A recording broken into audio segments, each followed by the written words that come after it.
Good evening, and we are on podcast episode 2 of The Working Gamer, and we've got sh4dow11 again with us this week, but we also have Puggety with us.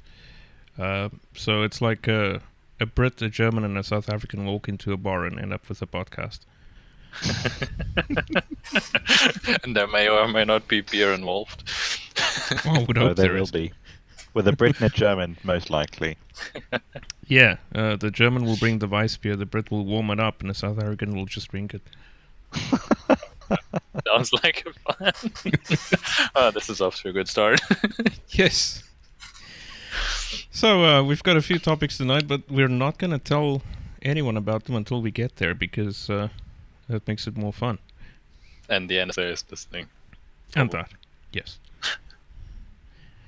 But I do know the first one is I know we also mentioned it during the last podcast, but the changes in VATSIM with the current situation, and how the current what do you call it?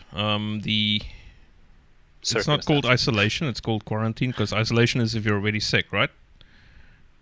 I always get confused. It's social isolation or something like that. Yeah, well, social distancing, but where people actually have to stay at home, that's part of the quarantine lockdown. And apparently, at least the young ones in Germany actually have issues with social distancing. Like, they grew up sitting in front of the monitors of their PC, but now they want to go out. Yes. Yeah, it's like when you tell them they cannot go out, then, they want to be involved in sport and talk to goals, but you leave them alone, they just play games. Yep. But yeah, the last time we mentioned just how busy VATSIM became during this time, and it just got even busier. It's actually 1 week crazy. Later, and yeah, and we've just reached another all-time high in VATSIM. Yeah, which was 2,200 as of this morning, I believe. And if I'm not mistaken, I think the previous high top record, but I'm speaking under correction, is 1,890 something. So we broke that and then some. Yeah, yesterday we went up to 1,750, which was close. And that's a Friday and not a planned overload or something. Yeah. So. Yeah, and I mean, we see a spike during the week as well. It's not just how it used to be, where you see the spike on weekends, and then during the week it's pretty much dead. It's constant.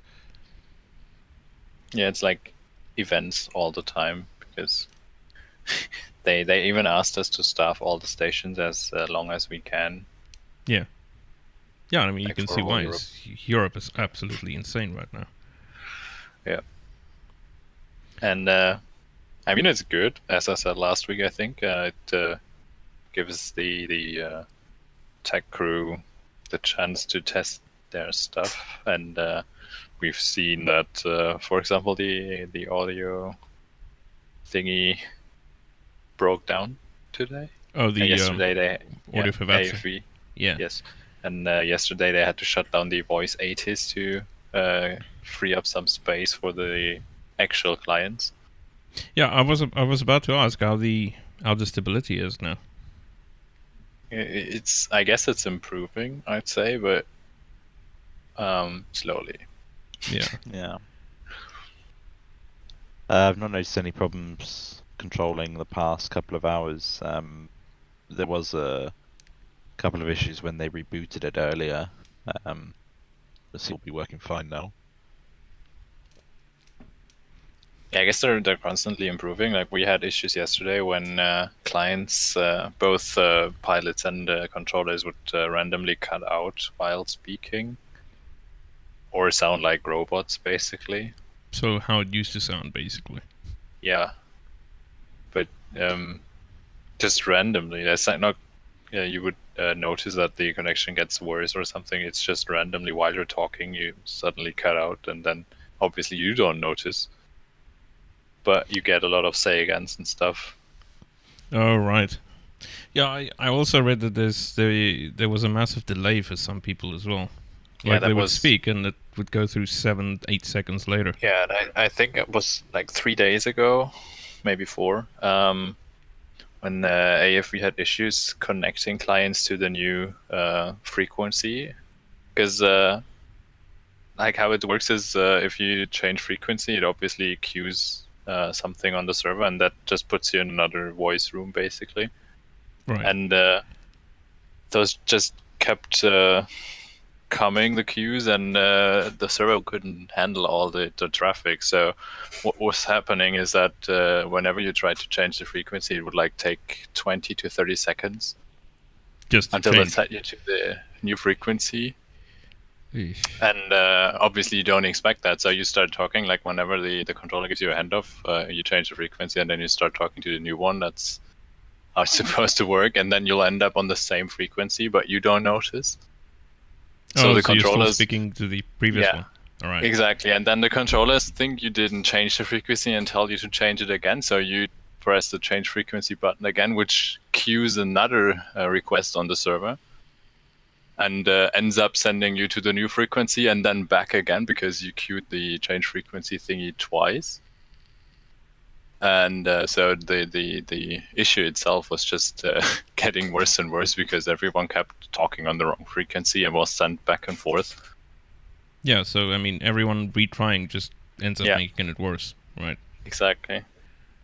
And but they've been working on that, and they even sent that through the broadcast channel at that point once they noticed that the problem is getting worse. And I think that's been resolved, but I'm not sure.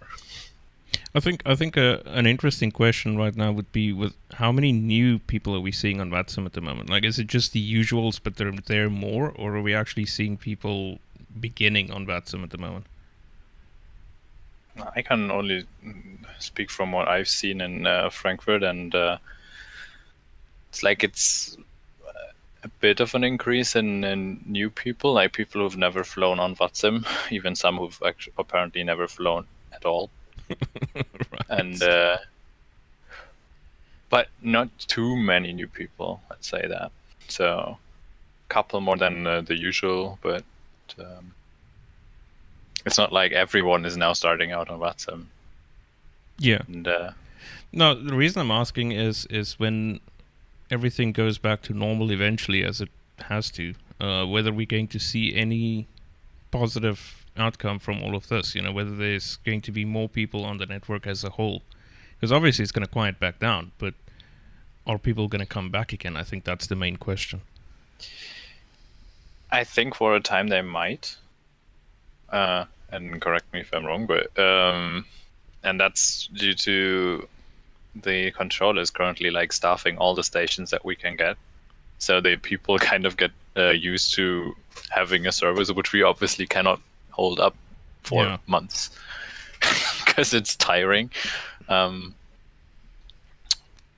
I'd say they will stay for some time, but then obviously we cannot like staff all the stations every night for months and months, so it will quiet down again, is my opinion. Yeah, I mean it'll stabilize. I mean it'll go quieter than it is now, but better than it used to be, sort of my expectation. Not by miles, but by a little bit at least. But then in again, Europe. Yeah, and then again, those that actually decide to go on VATSIM now, maybe because they want to have actual traffic and not just computer-generated ones, but actual people, they see how it can be on VATSIM, and then they might stay. So I'd say we might see an actual increase in just regular people on VATSIM. See, the thing with VATSIM is that it's always a bit of a catch-22. Is people need to see a busy network to join, and people, in order to make a busy network, people need to join. So, you need your faithful, like your old faithful base that always connects no matter what, in order to lure the rest in. Because not just on VATSIM as a whole, but if we look specifically at South Africa, and Liam will have seen this as well, is once people see that there's a lot of online stations, the airspace fills up really quickly. But if there isn't, it's very difficult to get that ball rolling. Yeah. That's what I was saying. Sorry, DM, go ahead. Oh no. One statistic I would be interested in looking at is the amount of real-world pilots that are now joining and playing on VATSIM because their day-to-day job has been Yeah, they're not cancelled, flying really. right now. Yeah, exactly. So keep themselves current. They can't go to a sim because it's supposed to isolate. So the thing they can do is play at home. And for ATC, they need to come on a network like VATSIM. Yeah, I would be fairly surprised if there isn't an uptick in real world pilots on the network. I think a network like Pilot Edge is also probably seeing a massive surge at the moment, just because they actually have paid ATCs doing their air traffic control. Of course, the problem with Pilot Edge is that it's correct Small. me if I'm wrong, American only. Yeah. So it doesn't Western really help. United States. Yeah. Yeah, it doesn't help British pilots, any European pilots who are sort of trying to keep their radio RT sort of on point. Perfect for people that obviously fly from UK, Germany, anywhere outside of FAA airspace into FAA airspace. But yeah, Yeah, I mean, absolutely. It would be interesting to see a real world pilot's reaction if he's not super familiar with VATSIM and he comes across an ATC that's brand new, wanting him to do some really bizarre procedure. I personally haven't seen the video yet, but on our forums there was someone linked to a YouTube channel of an actual pilot. I don't know. I think from Lufthansa, who didn't know about VATSIM, but then came to VATSIM recently and was fairly surprised of the actual quality of ATC. Yeah, I've heard some good things, not just from ATC, but pilots playing Flight Simulator, and a lot of people think Flight Simulator is a game, and they realize very quickly it's not. I think the plane he was flying was the IXEG, if I'm not mistaken. And it was like, wow, okay, he never realized that it's this involved and it's this technical. I mean, for some it is a game, and obviously if you want to have that, you can have it. That's Yeah, no, absolutely. like I think we people spoke who about fly... yesterday. Yeah. Sorry. No, that was part of what we were talking about last week as well. If you want to have just basics or arcadey, as we called it last week, stuff, then you can have it. But obviously, you can also have the as real as it gets. Yeah, you've got different kind of pilots. I mean, you've got the bush pilots who I still don't think they see it as a game necessarily, especially if they follow procedures and all of that. Then you've got your airliner pilots, the virtual airliner pilots, who obviously take it one step further. But people get really triggered when people call Flight Simulator a game, and I kind of agree. I mean, it's a hobby. It's a legitimate hobby. I wouldn't really describe it as a game. True. One thing I have noticed is I don't know, you won't know Kevin sh4dow. He's a controller in the real world in Dubai, and he's talking about how there's now down about 400 movements a day. So controllers are being sent home. So like I was mentioning with the pilots, it will also be interesting to see how many real world controllers are now turning to networks like VATSIM, IVEO, or Pilot Edge. Yeah, is it in Dubai that it's down to 400? Dubai, yeah. He said there were 90 movements in 10 hours. For a Dubai, that's nothing. Like mind-blowing, yeah. It's just crazy. In Frankfurt, it is kind of the same. They're now closing one of the runways and use it as parking spots because the aircraft keep piling up and no one wants to fly in or out. Yeah, which is a good thing. I mean, people go around saying it's a complete overreaction. I don't think it is. I think of all things, an airplane is a prime place for a virus to spread. So, absolutely ground them. True, yeah. Well, that would depend on their filtration. I don't know if you read the article about, I believe it's HECA filters, but yes, those are installed in aircraft. Yeah, they kill everything that goes through them. Not kill, but filters out. No, it does. I mean, for air recirculation, I don't think you're going to see too much of an issue. I think the issue is more that you've got people cramped up close to each other. So if someone coughs, that's 5 people that's exposed right away. Yeah. You'd have to have 2 seats in between everyone. Yeah. That's what they do. Yeah, but that's what they do at the moment. I know a lot of the domestic flights in South Africa is, they're empty just because nobody wants to fly. But the people on board, they're being spread out like far. Yeah, I would just not go on an airplane at the moment. Definitely not. Not an airplane, not a bus, not a train. It's like I'm not living like a recluse, but I'm not gonna intentionally go and cramp myself up with 100 other people. There's no way. Well, I mean, I'm no longer allowed to anyway, so. You got a curfew, yeah. Mm-hmm.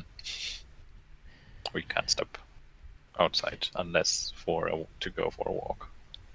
I don't know how long it is until we get one. So far, the spread in South Africa has been really slow, but I think what everyone's worried about is that once it picks up, it's going to go.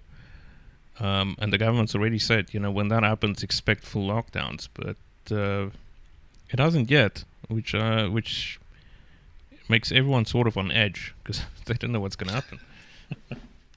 I think that's what happened in the UK. Is it started very slowly, and we thought, no, it'll be all right, and then suddenly, bang. Yeah, and then it's exponential. Exactly. Yeah. So because it's supposed to, the usual formula, I think correct me if I'm wrong, it's supposed to double every 2 days, the number of new infections. And so far it's 25% off that. And people are unsure whether infections are just being missed or what exactly the issue is. Whether it's the warm weather that's playing a role, because Australia doesn't have that much of a surge either. And I know we spoke about it, I think, last week, that it might actually be playing a role. The bad news is winter is very strongly on its way. So I mean, either way. I'm no biologist, but I'd assume it's something to do with colder countries, people getting colds, having their immune system sort of compromised by that already, and then having to deal with a virus like this. It just doesn't have the power to do that. Yeah, I also heard from a few sources that the virus has a very hard time living in anything under 24 degrees. So I know one of the first things that happened in South Africa was pretty much all companies were told to increase the ambient temperature in the buildings above 24 on their air handling systems and the air cons and everything. So I don't know if that plays a role. I think we're very fortunate in the sense that we could learn from a lot of other countries' mistakes before it started coming this way. Yeah. Personally, I would have just introduced lockdowns. I think the problem is if you do it too soon, you're going to end up causing too much economical damage to recover from once the virus is actually gone. Now you've created a bigger problem then. I think even after this virus passes, we're still going to be feeling, the effects from it for a good year to 2 years after it's disappeared. Absolutely. There's talks of the world entering an economic depression, not just a recession. Will it be 1929 levels? No, probably not, but it will still be bad. I mean, people are already losing jobs at the moment.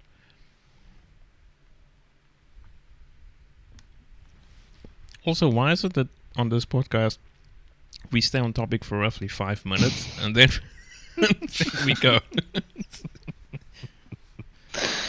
Oh well. Back to VATSIM.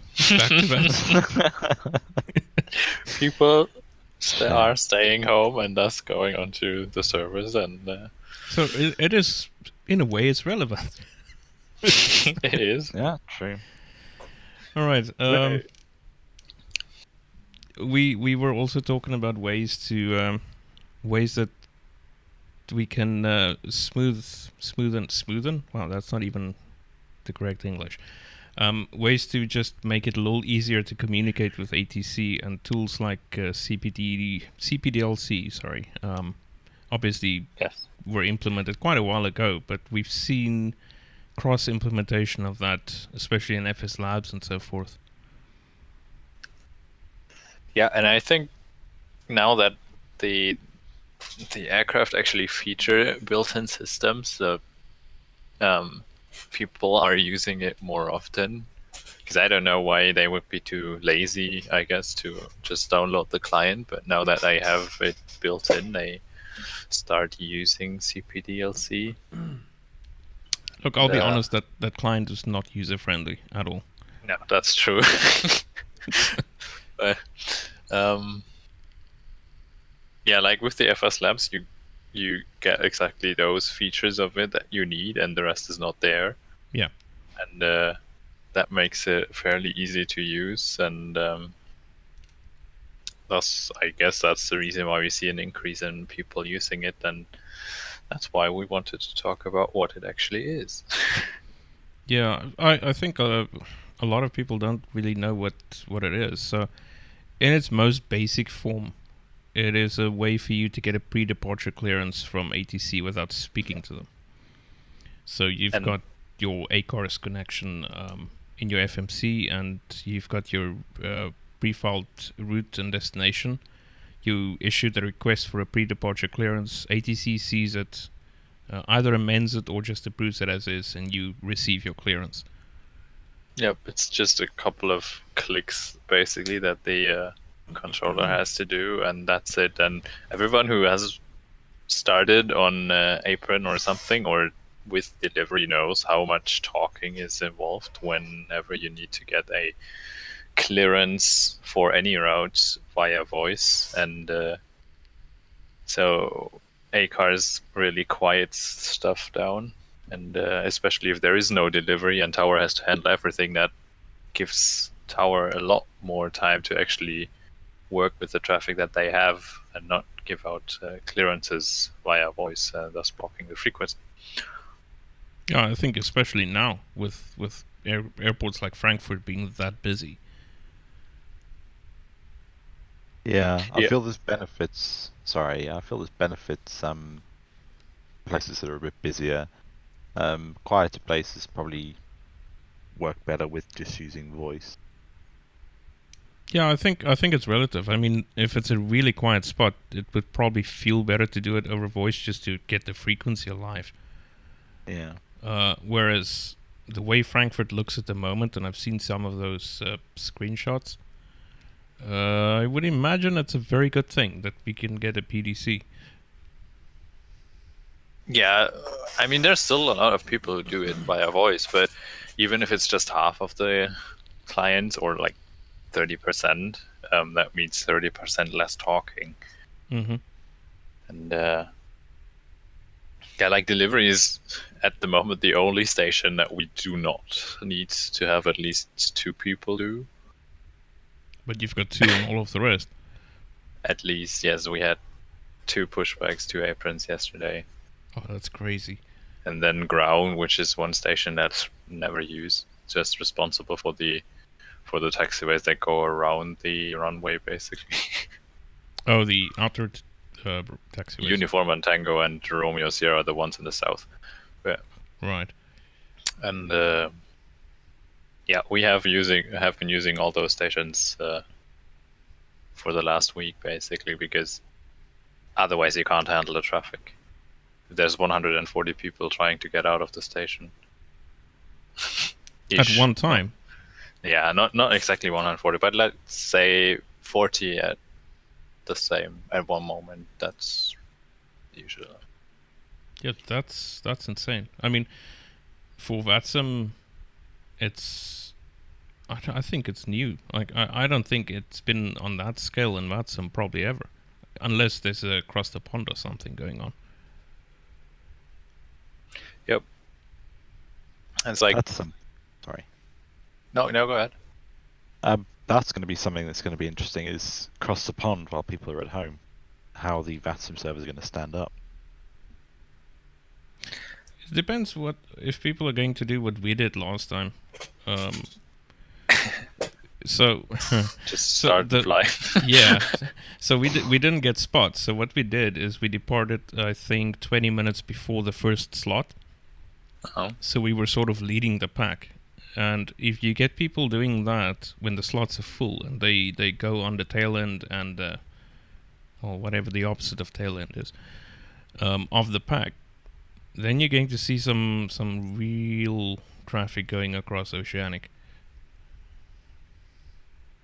Yeah. Yeah, I think we just when we did it, we basically hit that sweet spot. Like we were leading the pack, so we didn't have any delays, but we were late enough, let's say that. So all the stations that we got into were staffed when we arrived. Yes. Yeah. Like, I know they Oceanic basically opened up like 10 minutes before we came there, but exactly. Yeah. yeah. Oceanic opened as we were supposed to get our pre-clearance to enter Oceanic airspace. It was actually great. And then when we hit the Americas, they just started opening. Yep. But we also flew to different I can't remember exactly where we departed from. But I know we flew to Washington, D.C., I think. Yes. While the others flew to JFK. Right. I don't know where we came from. Maybe... I think it was No, it wasn't Frankfurt. It could have been. I think it actually was. Because Frankfurt was not involved in the Oh, right, you're right, yeah. Yeah, so next time we could actually fly to Frankfurt because it's Cologne, I think, in Germany for the arrivals. Yeah, we could. Do you know where the Yeah. departure point is? Like No. Eastern Seaboard. Somewhere East Coast, Boston, maybe. Let's see. Yeah. Oh, you can even fly from Chicago. Or that is. Yeah, Toronto, Boston, New York, Miami, Chicago, and San Francisco. Well, that leaves Dallas open as well. Probably. Not Dallas. Dallas, yes. Washington, probably. We don't know. Washington City, not Washington State. Like, seriously, everything's called the same. But yeah, back to topic. Because there we go again. Yeah. So, I mean, with VATSIM so busy, I think it's also interesting to, and I know we touched on this about 20 minutes ago when we were on topic, with real-world ATC and real-world pilots flying on VATSIM, it's just how realistic is VATSIM compared to real aviation? Yeah. Well, I mean, obviously in VATSIM you do have text chat because we do not force people to speak. Yeah. Which in real life, obviously, you cannot have. I mean, with ACARs and stuff, you get text messages-ish, but you cannot just go to the controller and say, hey, I'm here at this flight level. Bing, bing. And I don't want to talk to you because I either don't speak English or whatever. Yeah. Yes, so we had someone use Google Translator to communicate with us. Which is creative, I'll give them that. Inventive. Yes. But yeah. I think it also depends a lot on the specific area you're flying in and the VACC in charge of that area. How much of real-world procedures they enforce. That's true, yeah. And I think when it comes to traffic, obviously you have in VATSIM you have regions that see none to, well, almost none, no traffic. Like, for example, Africa in general. Whereas in real life, obviously, you have airlines flying there on a regular basis all the time. Right. And sorry. Yeah, and then in Europe you have a lot of traffic. Right now you have, I guess you can say in VATSIM you have more traffic over Europe than in real life due to the current situation. And then when it comes to the events like Cross the Pond and stuff, I'd say we have more people flying over the Atlantic than at that same point in time in real life. But I don't know. I've never checked the amount of aircraft flying over the pond. Yeah, no, I mean, I'd say... Sorry, Lem. No, you go. No, I was just saying, if you look at the percentage of those pilots adhering to proper procedure and it would be interesting to know what that metric is. I'd say the number on across the pond is probably higher than real life. In terms if of you're looking traffic. at flight radar, yeah. Well, yeah. I mean, at any one given time, I think it absolutely is much higher. But then again, it's just spikes for the events, and obviously they have a certain time frame, and you wouldn't force people in real life to handle that amount of traffic for 24 hours, which obviously that would be their job. Yeah. For us, it's just like, let's say 3 to 4 hours for the event, and then that's it. No, for sure. I think for marketing it's great though, because you can say this is VATSIM and you show across the pond event. Yeah. It definitely doesn't look like that all the time, but that's what you focus on. True. And I think that also, I mean, handling that much traffic and being able to do so also shows how good of a job our controllers do. Yeah. Yeah, I think especially with the level of skill and knowledge that is required from a VATSIM controller, and I'm saying this without throwing shade at any of the other networks. I just think that the skill level for the average VATSIM controller is just really high, which obviously increases your realism. I know Liam is responsible for ATC training in South Africa, so he might be able to give us some more perspective about how it is there. But my experience is that for people who aren't official real-world ATCs, ATC and VATSIM is extremely good. Yeah. Some of the people I've seen obviously either want to be controllers in real life, or they sort of have that as a family member does or something like that, so they are pretty clued up on what to do. Right.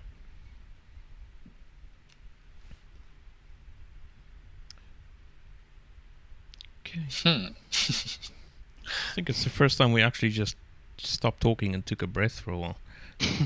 True. Yeah, looking at the notes, I think I think I would come back to realism again for a second, because we've just only been speaking about ATC and not really the pilot side of things. Mm-hmm. Apart from not being able to use text chat, obviously. VATSIM doesn't really restrict you in what you can do and what you can't do. Like, if you want to fly VFR in Frankfurt, go ahead and do it in real life. At the moment, yes, but usually not so much. And because that would be suicidal. Yeah. Yeah. And or we have people flying VFR from, let's say, Central Europe, maybe Hamburg-ish, to Iceland. Wow. Which, I mean, if you want to do it, go ahead. I'm just get the direction and then just fly straight on. But I mean, you can't physically do that, though. Well, no, but you can at least try. Because, I mean, you're supposed to use Dead Reckoning. What, are you looking at wave patterns, or how exactly are you going to cross that ocean? No, but what I'm saying is that VATSIM doesn't restrict you. If you want to do that, well, fine. We won't say no. We might look at you strangely, but like as a controller. We'll scramble the search party in the meantime. Yeah, raise an eyebrow when we see that flight plan, but okay, go ahead. It's the same with Johannesburg, really. Apart from that one guy who landed on the taxiway, you're not allowed to fly your little BFR plane into Johannesburg in real life. Yeah, I mean, that's got a weight limit, I think. Yeah, that's what RAND and Grand Central are for. Well, not a weight limit, sorry, weight restriction. Yeah. But again, it's like in Europe, we just let them do it just because the airspace is not too busy. I think even during a CPT, I mean, in fact, I almost want to say especially during a CPT because it gives the ATC something to worry about. Kind of encouraged to do that during a CPT. Yeah. Yeah, I know we have a nasty habit of doing emergencies during CPTs in South Africa as well. We haven't done one in a while, but... we had 2 yesterday. Yeah. Not during the CPT, but 2 people trying to fly to Boston, I think it was. Yeah. And both of them ended up not leaving our airspace. They had to turn around. Well, yes, one of them had an electronic failure, so he had to dump 170 ton of fuel because he was flying an A380. So he was dumping fuel for like 1.5 hours and then came back, and the other one had an engine fire. So I guess they just decided that they did. Yes. Well, they didn't leave our airspace. They didn't get very far. How does that work then? It's like, so if they take off from Germany, you send them to dump fuel over France and come back? No, we actually... There is... I'm not familiar with the center airspace, obviously, because I haven't been controlling that yet. There is an official fuel dumping zone, like west of Frankfurt, quite far out. More like in Brussels airspace-ish. Yeah, no, so not in your airspace, in other words. No, but what Center did was just give them a certain area where he could dump fuel. As long as they're high enough, when the fuel bowl, it'll sort of evaporate by the time it gets to the ground. Yeah. But then again, 170 tons of fuel is... That's a lot, yeah. It's a lot. And then the other one came with the engine fire, and I said, well, let's just have him fly through the same area and see what happens. Oh dear.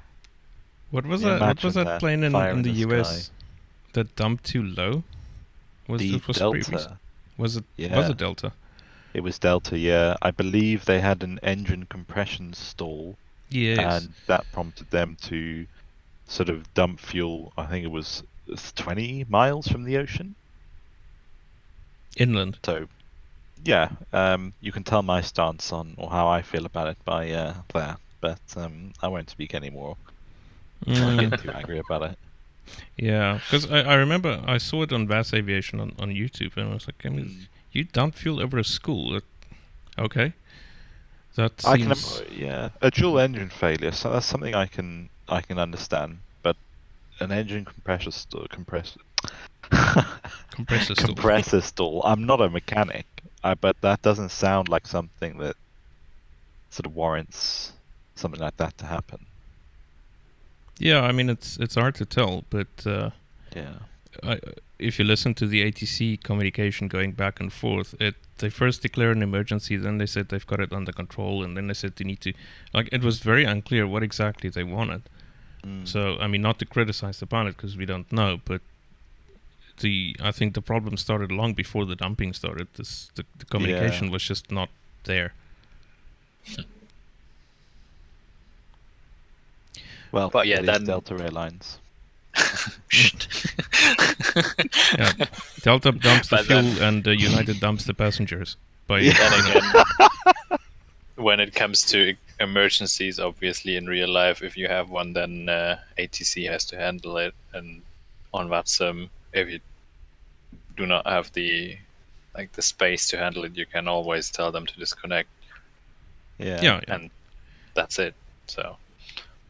Yeah, I think it would be great if you do handle it, but I mean, if it's a silly emergency, then, no. Yeah, I mean, yesterday with the 2, I mean, obviously, chances are that it actually was 2 emergencies, but in reality, or let's be honest, they probably just didn't want to fly to Boston. Yeah. Well, yeah, but then you don't want to fly to Boston, but you're perfectly okay with flying in circles for an hour and a half dumping fuel. You do have ATC coverage. Yeah. I mean, I've done it as well. Yeah, I mean, well, so what do? You tell them you can't fly the hold. He needs to give you vectors every time you need to turn. Well, no, but you still have people communicating around you. It's more than being on Unicom and talking to yourself. I guess. I guess if that happens, I would just fire up live ATC and listen to that while I fly. So that's one thing that VATSIM ATC have to unlearn when going for real life training is you can't tell an emergency to disconnect. Very good. Hope not. Well, you can try. Imagine. Got an emergency inbound. Like, no. No, What do you mean no? Shut down your transponder and don't bother me anymore. Oh, shame. Oh gosh. So I know one of the things you also listed beforehand was for people who want to become controllers on VATSIM. What's the procedure for them? How do they get started? If we haven't frightened people off already. Yes. Well, I mean, I can only speak for Germany. Obviously, you just find out where you want to control, and then you get in contact with the regional group. I guess Liam, since you're in training. Yeah. It's just that really. It's go to the division's website and there will be a contact, an email, a form or something you can fill out to send over, and depending on the staff in that division, they'll get back to you and with further steps. When the time comes, somewhere. Depending on how much they have on their own hands, it might take some time. Yeah, it's like in South Africa at the moment, we're short on mentors. So bringing people in, every day I get every time I get a new request, my heart sort of drops because I know that these guys are probably going to be waiting a little while before we can. Yeah. Well, if you're really interested in becoming one, obviously that shouldn't. Of course, yeah. No, for sure. Yeah, and what you can do is just get the client, obviously get Euroscope or whatever they're using, and then just log in as an observer whenever there is someone doing ATC and listen in. That's what I did. I think if I'm not mistaken, South Africa does have a YouTube video explaining how to set everything up prior to the point where your training begins. And I think most divisions probably do. So you can at least get the basics in place before you start your training. Or if you have time, just play around with the settings. You can't really break anything. It's not like you're going to cause anyone to crash. So.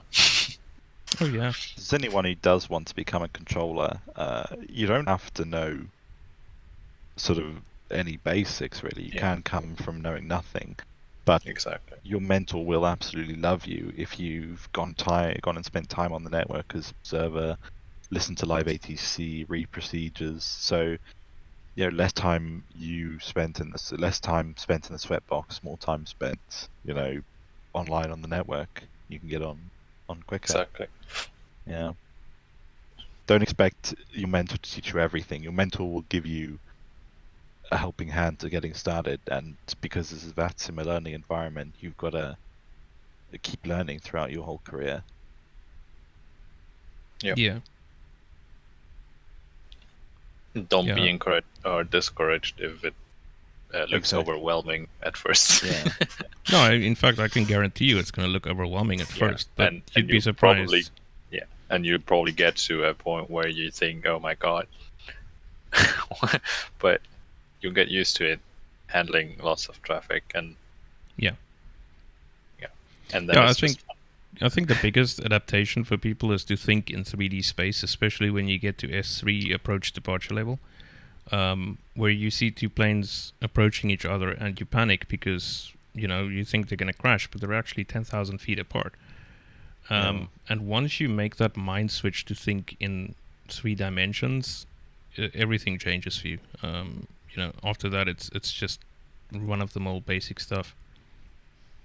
Yeah, it's also once you, as said, go to S3 level, you kind of learn to think bigger, I'd say. Like Yeah. on the screen, it looks like the aircraft are about to crash, when in real life or on the simulation, they can't even see each other because they're like 10 miles apart. Mm-hmm. And and that's Yeah. kind of what I like about it, that you get a feeling of how huge the space is that you actually have to, Control. both available and to control. Yes. Yeah. Yeah, I mean, you learn to take, and I say learn because you do, you don't walk in there with the knowledge. No. You learn to take a lot of things into account, like, distance, altitude. All of these things play a role in your separation, and it's very interesting to begin applying it in the field, so to speak. And it's not a case of, like, Liam said as well, you don't walk in there and you know everything. Obviously, your instructor will be very happy with you if you've done some homework, but nobody expects you to know all of the rules of separation on day one. That's absolutely not the case.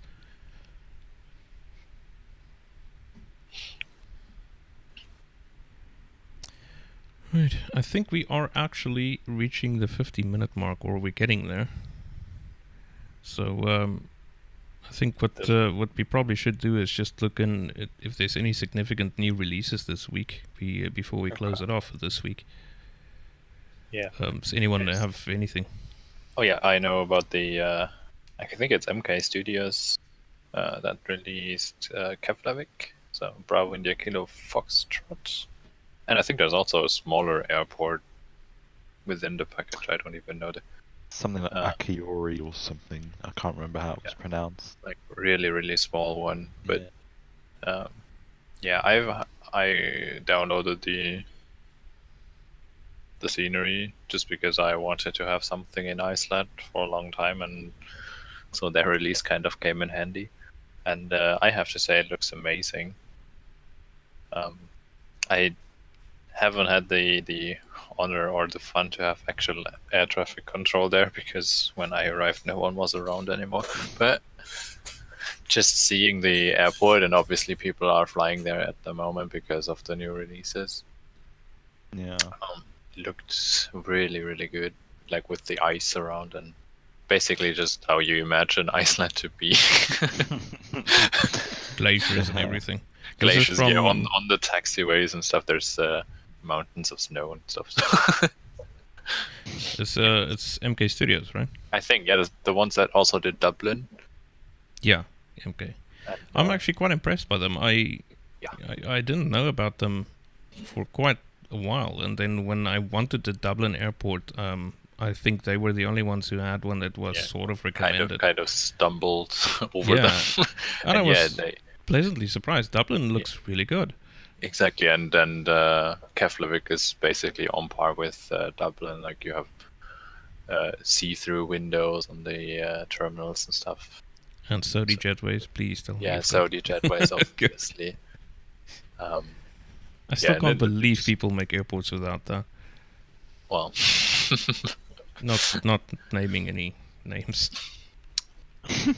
The company I don't like.